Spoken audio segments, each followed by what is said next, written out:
ठंड का मौसम आते ही सबको सर्दी खांसी का शिकायत होती है। तो चलिए आज मैं उसके लिए एक चाय बना रही हूँ, मसाले वाला चाय जो घर में ही आपको इजीली सारी चीज़ें मिलेगा। तो मैं ली हूँ एक पतीला, उसमें आधा दूध आधा पानी डाली हूँ और इसमें कुछ मसाले यानी कि खड़े मसाले हैं जो उसको कूट के डालेंगे।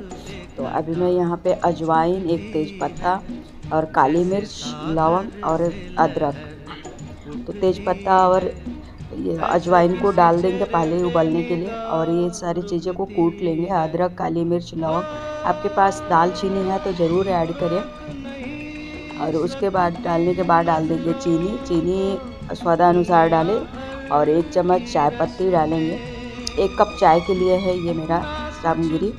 और उसको अच्छे से उबलने देंगे और जैसे उबल जाएगा तो छान लेंगे और फिर इसको पीजिए। आपका सर्दी, खांसी, जुकाम चुटकियों में गायब।